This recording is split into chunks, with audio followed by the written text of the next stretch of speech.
Halo, assalamualaikum warahmatullahi wabarakatuh. Masih bersama saya Riki Ujo Dan saya Ahmad Fajar. Inilah Bicara Kopi. Selamat mendengarkan kembali, selamat datang kembali, selamat menonton kembali. Gue itu, mungkin ini kesekian kalinya ya kalau kita, bukan kita sih, maksudnya kita dapat berita itu. Lu aja sama gue. Maksudnya kalau kita lihat di apa namanya, banyak kedai kopi itu ya mungkin kedai kopi lah ya, atau roastery itu bikin apa ya, Kelas lah ya, kita bilang kayak gitu, kelas short course. ya gue nggak tahu bilangnya apa tuh ya, sebenarnya ya workshop kayak gitulah. Ada yang kelas barista standar kan, ada yang bikin kelas kopi judulnya, macam-macam lah gitu. Ada yang kelas roasting. Kelas roasting. Ada ya? Ada. Nggak tahu. Cuma gue dong ya? Iya. Ya ada sih Pak. Ada ya? Ada kan? Di Palembang? Kayaknya pernah ada deh. Oh kalau ini enggak, maksud gue dan nanti ya. Iya. Jadi Fajar tadi tuh nge-DM gue tiba-tiba, nih ada nih bikin beginian. Terus gue bingung kan. Ini gue harus komen apa, gue bilang gitu. Akhirnya dia ngomong bahwa ada sesuatu yang sangat mengganjal buat seorang Fajar. Jadi ketika gue melihat atau mendapati sebuah kedai membuat ya itu tadi kelas, workshop, latihan, apalah itu namanya, gue tuh selalu melihat, mau nggak mau ya, gue tuh harus melihat yang bikinnya siapa dulu ini, gitu kan? Atau paling pertama itu dulu deh, sebelum kemudian ngelihat siapa sih pengisinya kemudian, atau itu kan kemudian maksudnya. Karena kalau yang ngebuat kan sebenarnya ya kita paham, kita semua orang bisa gitu loh kalau ngebuat. Materinya siapa itu? Nah itu kan, itu jadi pertanyaan. Tapi kan kita harus masuk ke bagian yang ngebuatnya siapa dulu nih, gitu kan? Ya. Sebelum kita masuk ke situ, apalagi kalau memang siapa yang jadi pemateri itu tidak jadi bagian jualan dalam tanda kutip, ngerti nggak maksudnya? Kalau lu bikin sebuah workshop atau kelas terus lu bilang misalnya pengajarnya si A, si B, ya kan lu tahu berarti lu nggak harus ngeliat gua sebagai pembuat acara, lu lihat aja nih gitu, yang bakal ngisi si Ano gitu loh. Artinya, oh ya udah gitu kan, siapapun gue gitu kan. Tapi kalau pengajarnya si Ano, ya gue orang bisa, yang ngajar sih ini nih gitu kan, boleh lah gue ikut gitu. Kurang lebih kayak gitu. Ada pas datang kecewa habis. Ternyata kan banyak orang pinter Pak yang nggak bisa ngajar gitu Pak. Maksudnya gitu, itu bisa juga. Tapi kalau menurut gue itu lebih ke arah zong sih, ternyata orang yang mungkin kita anggap memang jago atau pinter tapi kurang bisa menyampaikan. Itu akhirnya bisa jadi penilaian tersendiri lah dari kita buat seseorang itu, siapapun misalnya kan. Ya itu bisa juga, itu bisa jadi. Nah, cuman yang menjadi kayak yang gue bilang, ada dua sebenarnya yang jadi pertanyaan atau ganjalan gue itu. Pertama, yang bikin ini siapa, untuk yang diajarkannya itu apa gitu kan. Maksudnya misal nih lu nggak punya roastery terus lu bikin kelas roasting misalnya, kan gimana lu cara lu ngajarinnya gitu kan, lu aja nggak punya roastery gitu kan. Atau misalnya lu nggak identik dengan kedai kopi manual brew misalnya, lu cuma terkenal dengan es kopi susu misalnya, atau sisa jangan-jangan. Bisa jadi. Tapi kemudian tapi kemudian bikin kelas misalnya, bikin V60 misalnya gitu kan. Nah, dari situ kan jadi pertanyaan lo, gimana kompetensi dan kapabilitas dari yang bikin ini, si kedai ini untuk gue bakal ngajarin lu gimana cara nyeduh V60 yang proper gitu. Sementara ya lu sendiri nggak pernah jualan itu, kasarnya kayak gitu kan. Gitu. Nah, jadi kalau ngelihat dari situ aja kan sebenarnya ya lu sering mabuk tapi ngajar ngaji gitu ya? Itu kan tanda tanya masih ya? Ya sih. Sebenarnya nggak sampai sejauh itu sih. Gue nggak pernah denger lo ngaji, tiba-tiba lo ngajar ngaji, baru sampai Iya, doang. iya. Ya gue juga tipikal orang yang nggak suka gitu, Pak. Orang yang kayak gitu gue nggak suka. Apa? Mabok ngajar ngaji? Enggak. Bukan. Nggak pernah sholat, nyuruh orang sholat gitu. Oh iya. Nah itu sebenarnya salah satu analoginya mungkin ya, iya, gitu iya, kan. gitu. Tadi, ya. Gue nggak pernah lihat. Gini deh, jangankan kalau orang beli itu preferensi kan ya. Tapi lu merepresentasikan diri lu nggak? Gitu loh. Iya bener sih. Lo ketika lo jualnya mixologi tapi lo bikin kelas manual brew itu lucu banget tuh. Iya. Karena, nah itu menjadi pertanyaan gue yang kedua. Ngapain sekarang orang belajar manual brew? Gitu loh. emang kenapa Pak? Ya buat apa gitu loh? Nggak, apa sekarang pentingnya orang tuh bisa bikin kopi sendiri? Gitu. Kan tinggal ke kedai kopi aja, kedai kopi banyak Pak zaman sekarang Justru gitu loh. malah dia tidak secara marketing memperluas jaringan dia ya, tapi malah mempersempit ya. Benar. Jatuhnya kayak gitu dong. Kalau orang bisa bikin kopi semua, tutuplah nanti kedai-kedai kopi. Bener juga Gitu ya. sih. Iya, Karena maksud gue gini. Bener sih, bener. Iya, setuju itu gue. Ya obrolan kita podcast yang sebelumnya adalah ngomong gitu. Kita tuh bagaimana cara menimbulkan pengopi baru ya. Iya. Bukan menimbulkan coffee shop baru. Coffee shop baru. Iya. Benar sih, itu salah satu Iya. mematikan. Kalau menurut gue tuh nggak kalau gini, gue kan muncul lahir katakanlah di skena kopi itu 2016.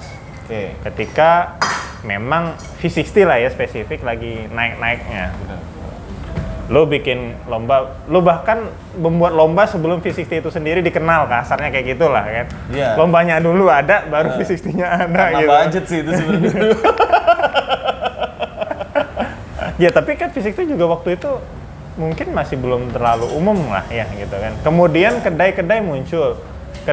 Otomatis karena semua kebanyakan kedai juga yang penting mulai dulu budget belakangan, manual brew lah yang relatif lebih murah kalau dibanding misalnya langsung mesin komersil gitu kan. Tapi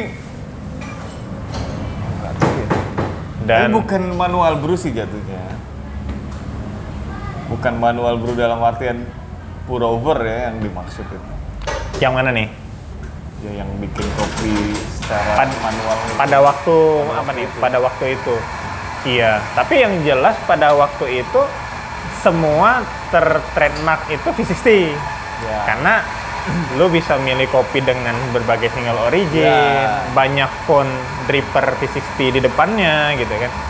Sehingga ketika misalnya nih orang bikin kelas seduh manual, katakanlah bikin V60, nyambung tuh. Ya. Kan? Kenapa? Karena pada waktu itu juga suasananya masih hidup. Misalnya nih, gue nyeduh di rumah, tapi gue tetap butuh sebuah tempat untuk ngobrolin kan. Iya, ketika lu udah bikin resep itu lu akan ke kedai ya. Gue akan ke kedai, gue akan ngobrol dengan baristanya. Atau misalnya gue lihat baristanya, oh nyeduhnya kayak gini, oh gini. Yang walaupun kemudian berkembanglah istilah pendekar dan seterusnya kan. Iya, Nah, kita paham itu. Tapi awalnya kan obrolan di depan bar itu seperti itu. Benar.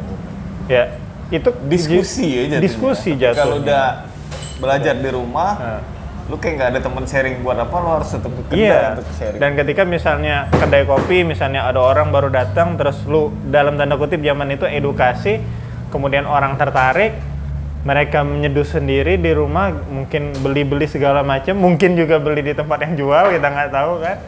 Akhirnya dia datang lagi, ngobrolin segala macam, kan masuk gitu loh. Semua apa ya, iklimnya mendukung banget pada masa itu. Satu frame gitu ya. Iya. Benar. Jadi masuk akal ketika bikin workshop misalnya manual brew untuk V60 misalnya. Emang kalau sekarang, apalagi misalnya salah satu kedai itu bikin workshop, lu bisa manual brew, lu mau diskusi, kedainya aja. Kedainya, gue mau balik lagi ke situ. Nggak jualan itu. Nah Atau itu. mungkin dia jualan tapi tidak menunjukkan bahwa dia tidak men-highlight gitu loh. Terus ya kayak menimbulkan keraguan jatuhnya. Gue pikir dia melakukan itu tuh karena dia mau menggoreng sesuatu, marketing maksud gue tuh. Ada sesuatu di sisi yang lainnya yang mau dia jual maksudnya. Iya, biar orang tuh datang ke kedai dia gitu, sebagai media promo maksud gue tuh. Gue pikir, gue tuh makanya ketika lu ke situ tuh gue lagi nggak kritis-kritis banget ya saat ini. Jadi gue tuh ngerasa bahwa udah apa yang mau dikomen, karena gue melihat kayak ada beberapa yang udah bervolume-volume malah Pak. Yang bahkan kita nggak tahu, ada beberapa, ada deket sini, ada yang di sebelah sono juga ada. Dia kayak marketing. Gue tuh mikirnya itu marketing, Pak. Karena orang tuh harus datang ke kedai dia karena nggak tahu gitu loh. Di zaman pandemi ini orang melakukan itu yang gue pikirin, supaya orang datang ke kedai dia. Oh ya. Tapi setelah lu ngomong gitu masuk akal juga sih sebenarnya. Maksudnya lu bikin kelas yang sebenarnya lu sendiri nggak meng-highlight. Gua nggak tahu ya dia jualan atau enggak. Jualan nggak sih sebenarnya? Ya, yang pasti tidak ter-highlight gitu menurut gue. Kalaupun jualan, kalau misalnya kita ke setiap kedai ya Pak, lu akan menemukan misalnya ini menu ya kayak gitu kan. Lu akan lihat di sini ada sekarang, kalau zaman sekarang. Mungkin dia akan menempatkan espresso base di sini yang standar lah ya, espresso, cafe latte segala macam. Baru mungkin dia akan kasih signature, misalnya es kopi susu klepon, apalah segala macam ya kan. Susu. Kemudian muncul non coffee, sekarang ada mocktailnya gitu kan. Mixologi. Apa itu mocktail ya? Lalu nah biasanya akan ada tuh manual brew, biasanya segini tuh 4 baris lah ya. Ada tubruk, Vietnam drip, 360, Aeropress kadang-kadang. Tapi ya itu tadi, kalau dulu kan jelas tuh, itu yang jadi kayak menu utama gitu loh. Iya. Ya memang sih balik lagi pergeseran, tapi itu tadi kurang nyambung gitu. Jadi ketika ada orang yang bikin seperti itu tapi tidak teridentik, gue jadi kayak bertanya-tanya gitu. Mungkin kalau misalnya nih kayak ya kita nyebut merek Dialek bikin, gue langsung gampang mengkorelasikan gitu loh. Oh iya, karena dia memang manual brew gitu loh. Ketika dia bilang, oh kita mau bikin kelas manual misalnya, gampang gitu. Kecuali Dialek bikin kelas barista. Atau espresso base gitu. Nah, espresso itu 101. Nah, itu juga jadi pertanyaan. Kebalikannya, Pak. Itu juga sebuah pertanyaan gitu kan. Karena dia nggak jualan itu ya? Karena dia nggak jualan itu. Terlepas dari dia bisa apa nggak, dia nggak jualan itu gitu loh. Terus kalaupun misalnya udah, terus misalnya nih, oke, gue udah bisa nih belajar dari dia. Terus gue mau balik lagi ke dia, gue mau ngobrol lagi. Logikanya kan gitu, Pak. Kalau kita diajarin sama orang kan kita kan balik lagi nanya kan dia kan. Iya. Dan menurut gue santunnya ke situ nggak sih? Iya sih. Masa iya misalnya lu ngajarin gue terus kalau ada apa gue nanya sama ini kan lucu dong gitu loh. Dia kan tanya balik, lu belajar dari siapa sih kemarin, kan aneh gitu loh. Beda buku Pak, beda prinsip. Jatuhnya kan kayak gitu. Ya. Pasti kan ya, kalaupun gue nanya ke orang lain, gue kan akan nanya ke lu dulu, Pak. Ini kayak gini. Lu kemarin ngajar gini. Gitu kan. Lu mau second opinion baru ke orang lain. Iya gitu. Maksud gue. Sama, jadi ada kebalikannya. Itu tadi masalah yang membuat selalu yang menjadi pertanyaan gue adalah kok kayak nggak sinkron antara lu siapa dengan lu mau ngajarin apa gitu. Itu. Lu dokter ngajarin barista sampai volume 11 sekarang. Dokter kopi tapi. Yeah. Oh, lu ngikutin sampai volume 11 ya, Pak? Yang terakhir kan itu yang lu kirim ke gua. Oh iya. Volume 7 atau volume 11? Iya. Ya gua nggak tahu ya. Iya, sama sih. Gua cuman oh iya. Tapi banyak, cuma nggak tahu ya, gua juga bingung juga ya. Kalau dulu kayaknya apa ya, gua bingung juga ngomongnya. Kalau dulu gua ngelihat banyak juga kelas-kelas barista, tapi kayaknya semua orang itu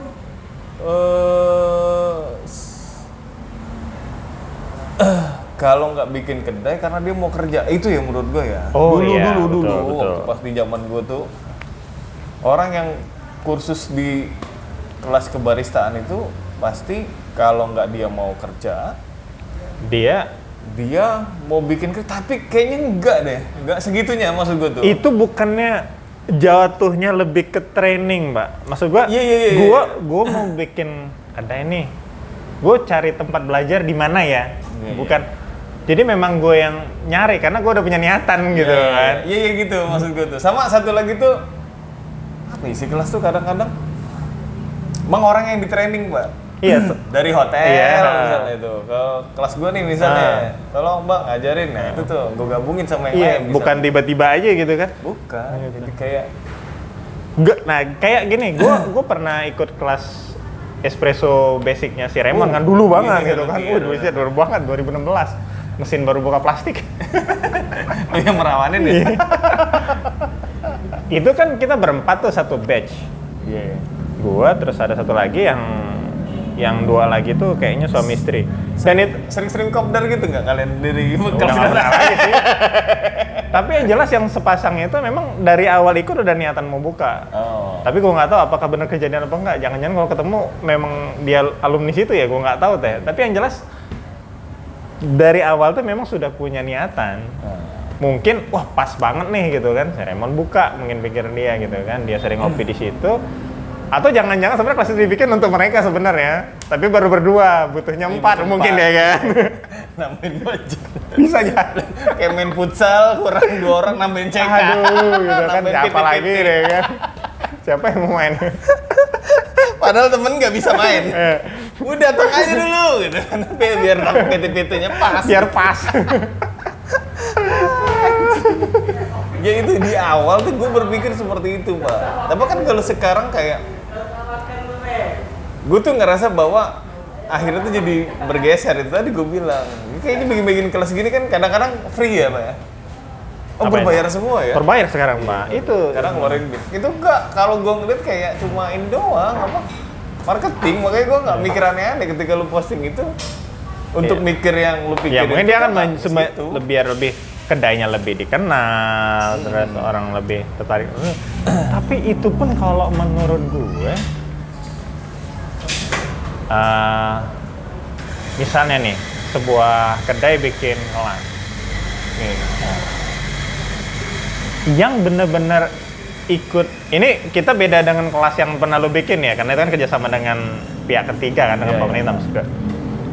Nah, kalau misalnya dia ngebikin, itu emang untuk menjaring orang yang baru atau sebenarnya cuman iklan doang, Pak? Tapi sebenarnya itu kelas udah ada pesertanya juga sebenarnya. Iya sih. Tapi dipublish aja gitu. Kalau gue bilang sih iya sih. Gitu. Siapa sih yang mau datang untuk kelas? Pak? Itu maksudnya. Artinya memang sudah ada orangnya dan mungkin orang-orang terdekatnya dan mungkin itu konsumen loyal dia. Iya bener. Tapi itu kan jadi jebakan, Pak. Kalau itu konsumen loyal dia, lu ajarin nggak masalah. Tapi tujuannya yang jadi pertanyaan lu, biar orang datang nggak tercapai dong. Iya bener. Jadi, gue tuh gitu juga. Gue susah lo bikin kelas roaster itu, Pak. Iya. Susah gue bikin kelas roaster. Cuma ketika kelas itu nggak di-publish, orang pada minta diajarin, Pak. Nah itu aneh. Lucu kan? Makanya gue bilang kayaknya gue bisa bilang itu tadi, gue bilang kalau lu bilang mungkin nggak ini sebenarnya orangnya udah disetting. Ya mungkin, karena gue tuh bikin kelas pasti kejadiannya gitu. Kelas roastery aja, karena kan kelas roastery itu jatuhnya mahal sebenarnya. Ya, kalau lu nggak ngumpulin orang-orang dulu, abis itu lu publish, nggak mungkin. Jadi memang bukan, ya itu tadi, kalau misalnya dibilang biar kedainya rame, ya jatuhnya nggak juga. Iya. Sesimpel gini deh, yang terakhir gue datang, meet and greet dalam tanda kutip lah ya, kalau nggak mau dibilang, kan judulnya apa?